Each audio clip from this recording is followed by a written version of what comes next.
You need traffic to get more sales into your e-commerce or Shopify store. And today I'm going to be talking to you with a friend about 3 little known ways that you can do just that. I am welcoming my good friend Allie. She was just here visiting me in May, and we actually recorded these videos then, and then they didn't work. So we're doing it all over. So welcome back, Allie. I'm so excited to have you. Allie works with mission-driven Shopify store owners who want to create a fantastic base of customers and fanatical repurchasers. So if that sounds like something that's in your wheelhouse, you need to meet Allie. Hi, Allie. Hi, Heather. Yes, so exciting. Fanatical repurchasers and Shopify and all the things. And thanks for having me today. It was so fun recording in Arizona, and it was so fun we had to do it again. So I know we just love spending time online together and nerding out with all things traffic and business. So I'm glad to be here. Well, you're going to talk to us about 3 ways to get more traffic to your Shopify store. Now, I want to warn everyone that just because we use the word Shopify does not mean you can't use a lot of these tactics that we're going to talk about with other shop platforms. So if the Shopify word scares you away, maybe just stick around to the end to get all the good tips. So, Allie, what's the first thing we can do? Yeah, and I love that you said that. You know, a lot of our online business owners who have physical products are also starting to think digital in a lot of different creative ways. So this applies to that, to your stand stores, your memberships, your affiliates, all the fun stuff. But foundationally, your business is not ready to go online without email marketing and Pinterest. I let everybody know that when they're getting started with their business, we got to have those things in place. So the first tip that I'm going to give you for getting traffic to your online store are incentives. And if you're in the online world space already, you probably know that as like a lead magnet or a freebie or a digital download of some kind, but they can look very different and you can get very creative with them for your physical product store. What that can look like is maybe you have loyalty points that you want to sign up for. You can use an app like smile.io to easily get started. But essentially exchanging that email address for an incentive is a really great way to create content on Pinterest, get people on your email list, and hey, give people rewards. So it does require getting that app or maybe having a landing page to do that, or maybe it's just your regular opt-in on your page. But when you can create content around some kind of incentive that people are raising their hand for, you're 1, not cutting into your profit, and 2, you're creating an email list of people who want to hear from you. And I'm a firm believer that your email list can help you get traffic every day. So definitely get your incentives. Start thinking about what that could be. If you're currently using a discount code, it's just not as like pinnable. And I think I've talked to you about that before, Heather. Like, here's a 20% discount code, just looks a little weird in the feed compared to like inspirational flat lays and outfit of the day kind of stuff. So incentives are what I'm teaching online store owners how to wrap their mind around instead of losing profit on getting, that first customer. I think that's so important to be thinking about profit, and it's something that I like to talk about here on the channel, and I know you've seen my videos, that's how you found me ultimately, is really like I talk to the audience a lot about not investing in tools before they really need to. And one of the common ones I talk about often, you guys will hear me say, is you don't necessarily need a paid tool to schedule your Pinterest pins from the beginning. So thinking about how you can opt out of offering a discount to get your first customer or that first sale from your customers is big for me as a former accountant too, because it goes into your bottom line. And if you can make a little bit more money that you can either reinvest in the business or pay your mortgage with, I'm all for it. Totally. Yeah. Especially if you want to think about ads, whether it's Pinterest ads, Facebook ads, anything like that. You're going to have a cost per purchase for ad, and then you're going to have to cut into your profit on front. And then you have all these promo codes floating around the internet, and you're really getting people to be on your email list to scoop up that code and a discount. And that's always going to exist. People always want an offer, but then you have to like compete against it down the road. You have to always compete against that first time customer offer. So yeah, get some incentives going, see what they could be. Like I said, rewards, maybe how-to guides, private videos, an affiliate community, a giveaway, a contest, get some UGC for people. There's so many ways to to go about coming up with an incentive. I also want to talk about something that we have a video on as far as getting traffic, blogs. You are like the blog content queen, traffic queen, as far as coming up with the content. I know you have bullied me into creating my own blog with my own topics. So yeah, blogs are a great way to get traffic. I think that might have been where the YouTube channel came in, right? Because you wanted to create YouTube videos and then do blogs as well? Yes, and they just go so hand in hand. Yeah, and I was, working with you. I scooped up your full year membership, and we were getting strategies, which was such an awesome gift at the time. So I saw my strategy, and I still reference that to like get content ideas and like, what am I doing here on the internet today? Yeah, so blogs for Shopify stores. Check out the video on my channel. Heather shared a ton of gold specifically for e-commerce stores and how we can get traffic there.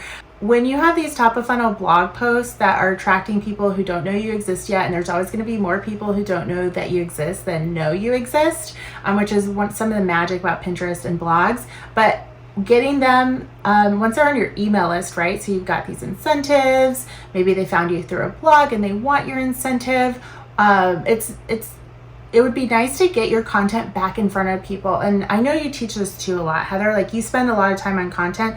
How can we repurpose, reimagine, or get that content in front of people again? So one thing that I help on strategy with, and again, getting content back to your site through email every day, is link those blog posts in your welcome sequence. If you have a blog post about like reviewing a specific product, when somebody buys that product, wouldn't it be nice to send them that blog post while they're waiting to get it from you and build that anticipation?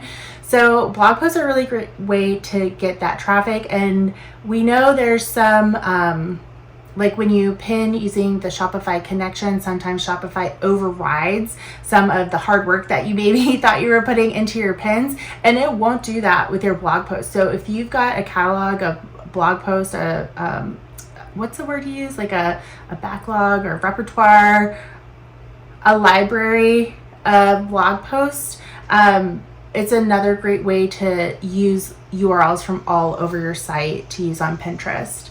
Great content ideas. I talk a lot about here on this channel about diversifying your links and having multiple different places to send people. So specific to e-commerce stores, we have things like collection pages. Allie has a really sick way of creating landing pages on Shopify that are like funnels, which is just totally cool. And then obviously the blogs, like what she's talking about. So if I always say, if you have a place on the internet that you want to get traffic to, you should be making pins for that. And like Ellie mentioned, your content for your Pinterest description does not get overwritten if you're sending people to blog posts. So that's a really fantastic way to create content, to educate your audience about your products, to review them, all the different ways that you can write blogs for your e-com product listings, and you don't get overwritten on Pinterest with the metadata. So it's such a win-win. So we were talking at the top of this video about top of funnel stuff and getting people, like when people get to your email list, they're really not top of funnel anymore. They've kind of moved down into the middle, and depending on how ready they are to buy, they may be in the purchase phase of their customer journey. So I talk about customer journeys here a lot, and one thing that I think a lot of people miss is something that you would put in our little outline of this video, which is reach content. Can you touch on that? Yeah, so customer journey, I said before, more people are not going to know about you than know about you. And that's the one reason why blogging and Pinterest and getting new traffic is we have strategies around this, right? So reach content, when you think about if you're in the Instagram game or you're in the TikTok game, your reach content is stuff that's super shareable, savable, sendable, relatable, whether you let out kind of a nose breath laugh or like you're dying to share this with the person who you send all your funny meme videos to.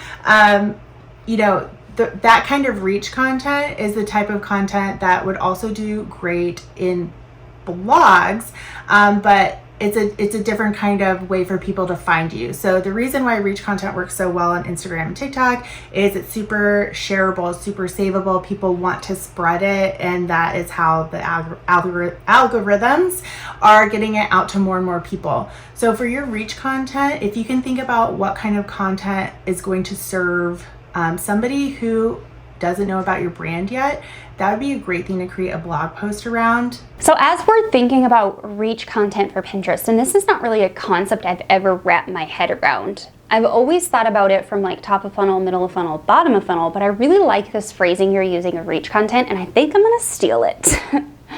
But as far as reach content on Pinterest is concerned, that could be something like the best sunscreen without zinc oxide, or sustainable sunscreen options for 2024. It's very top of funnel, it's broad, it's something that someone's gonna wanna save, but it doesn't necessarily drive that immediate sale. Totally, and it's almost like you're, in that case, you know, we wanna keep our family safe, we wanna keep our kids safe, we're up-leveling, you know, removing toxins from the products we're using. Like that's the kind of customer who in that example would want, you know, safe, all natural sunscreen options. So that reach content, you know, you never know when my friend and I are going to be at the beach on the same weekend, and all of a sudden she's scrolling Pinterest and she says, oh look, I know you're into natural stuff, I just saw this on Pinterest, I don't know anything about it, but here you go. And now that was shareable for somebody that she knows is looking for, she knows about natural sunscreen, but maybe she doesn't know the exact ingredients that I'm looking for. So that kind of the search mindset of people who don't know about your brand, but maybe you're using keywords that help them find exactly what you sell in those blog posts. Again, go look at the video that Heather and I have on my channel. She really went in depth on some topics that physical product store owners can use in their blog posts. So back to just briefly this concept of reach content for social media. There was a recent update with Pinterest that allows you to claim your Instagram account. So if you are creating reach content on Instagram, for example, and you did a blog post or an Instagram reel that you could turn into a blog post on your website, you can actually take that video and repurpose it to Pinterest without having to download anything, upload anything. It just automatically will publish to your profile. There is a video, I will link it above if I can remember, and in the notes down below. But what this will allow you to do is automatically repurpose that reach content from Instagram to Pinterest. Then you can publish the blog post on your website and change the link in that reel that turns on into a video pin on Pinterest. You can edit the link and redirect it to your blog post. So now you've repurposed a piece of content, you are reusing that reach content, and you are pushing them to your blog. I love that. And the meme where she's like doing math in her head is like happening to me right now. I'm like, that's just such a great way of putting in intentional effort, but making it like multiply for you. And the whole thing that I teach with traffic and getting more traffic, you know, every day with email and with Pinterest is this foundational concept of get people to your site and get an email address before they purchase. That's how all the magic works. And as far as, you know, people's drive to just constantly be online, I think for a lot of business owners, they didn't necessarily sign up for that, but that's what they need to do, you know, to get traffic. Pick a channel. I really recommend Pinterest. Get that reach content out there. Follow this tip for Instagram. I can't wait to try that. Yeah, so let's get into Pinterest. Yeah, so let's actually talk about the Pinterest tip for Pinterest with the 3 guaranteed ways. I feel like our masterminding in Arizona helped me at least understand what this could look like for small business owners. So specifically on Pinterest, what is something that you can do either as yourself with others or within people, like within your space? Okay, so I would love for you to also follow-up question with a question is, you know, group boards. When I first started Pinterest and I was seeking out help from you, group boards were being approached the completely wrong way by some of the brands that I was working with. So can you clarify too, like what a group board is and what it isn't from like a long time ago, because that's how when I first started group boards. But this tip is a gold mine tip. I just want to make clear what we're not doing with group boards. The tip is to use group boards to collab, in case you missed it. Group boards are a way for you to collaborate with other creators on Pinterest in a similar way. So a lot of people will use group boards to just pile in every type of content possible for the maximum amount of reach. They don't optimize these boards in any way, shape, or form. They make no sense. So for example, there might be a group board on your profile called Top Pins, and there's 978,000 pins on there, ranging from food to fashion to home decor and car parts. It makes no sense.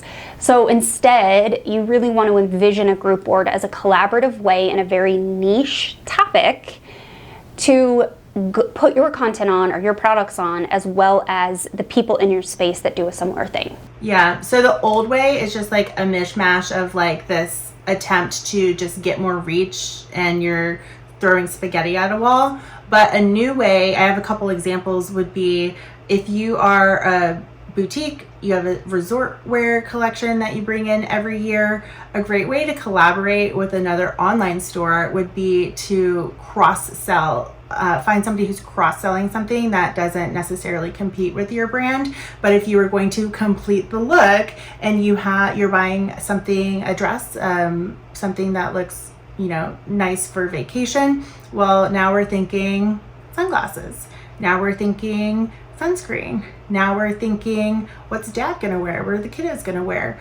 So if you are not selling anything that would complement and complete this purchase, or if you imagine somebody walking around the mall, remember malls, if you had a push cart around a mall, like what store could you get a resort dress from? Okay, now what store could you get sunglasses from? In my head, I'm thinking Sunglass Hut, but think of the gooder brands out there. Think of the small boutique stores out there. Do some research, and I really recommend DMing them on Instagram or TikTok, wherever you're doing your research and you find them. They're probably going to be responsive. Check and see, do they have a Pinterest? Do they have pins on there? What is that looking like? And just start the conversation. If you don't know what to do with your hands, maybe Heather, you have some tips on like how you can do that kind of outreach or what to say. But I think that type of group board is less like spaghetti on the wall, just trying to go viral on Pinterest. Like back in, when I first started doing Pinterest, clients were doing all kinds of things, which is why I started learning from you. But an intentional group board with intentional people collaborating on it would be so cool. For local business who's selling products online too, this would work. Imagine you are planning a girls trip or you're planning a vacation and you come across a pin and it leads you to a group board of something that's your hyper local keywords, where there's this cute, aren't you always looking for this cute places to shop? You know what I mean? And they're like kind of hard to find sometimes if you're just going with what's on Google Maps or off the interstate. But imagine you find a group board with like, okay, here's somewhere to get lunch, and here's somewhere to get coffee, and here's somewhere to shop, and here's somewhere for the kids, all in one city. Like what a gold mine that would be, not only for the savability, shareability, but from a user standpoint. Like you're gonna want to see what's up with all these businesses and how cool. I personally, coming from the online world, be like, how cool is it that they're working together, and what a awesome culture that would present for anyone finding your brands. This is actually I'm envisioning my own city right now of Tucson, Arizona. We have so many really great, cool companies in our downtown area and across the city, not even just downtown, that are local. So if you are looking for local travel guides, that's kind of what I'm hearing with this example, is turning it into almost a local travel guide board where there's things to do, places to eat, places to sleep, places to shop, and it just brings that experience full circle for people. And imagine you're kind of like sharing the visibility too. So it takes you back to that reach content of if somebody's looking to plan something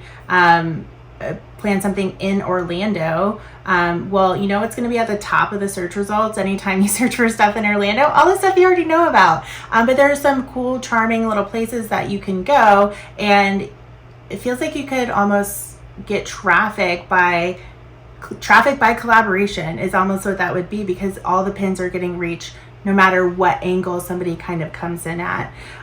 So that was a sparkly little awesome strategy that I loved talking with you about to get traffic. If you are using Shopify foundationally, I can't say enough, your email marketing and your Pinterest are a phenomenal way to get started. If you're past getting started and you're looking for more consistent traffic, I believe you can get traffic every day from email as well as Pinterest. So get your incentives set up, check out a blog strategy, and start collabing and see how you could reach out to somebody and see what comes of that with an intentional group board. Allie, these were such great tips, and I am so thankful that we were able to spend some time together here in Arizona to mastermind these, to film the initial video, and then now we're refilming the video. Thank you so much for coming and joining me today. Yeah, thanks so much for having me. I know we'll find each other in the DMs again. If you're looking for support with your Shopify store, head to Shop Success Central, my free school community, and I've got an email marketing masterclass in there. At the end of the day, traffic is the #1 indicator for sales. You have to have traffic in order to get sales. People have to see your pins. They have to click on them in order for them to outbound click on those pins and get to your website. So spending your time and effort doing things that are going to generate more long-term ROI is going to be a more sustainable way for you to stay in business and for you to feed your family. That's really what we're here to do. So I know social media is hard right now. I really hope that these 3 ways help you envision how you can go about getting more traffic to your store and your blogs without having to break your back for 200 views on Instagram. If you want more Pinterest marketing tips and advice, well, first of all, let's thank Allie for being here. And then if you want more Pinterest tips and advice, head on over to this video where I detail all the Pinterest strategies that you might need in order to get traffic and sales to your store.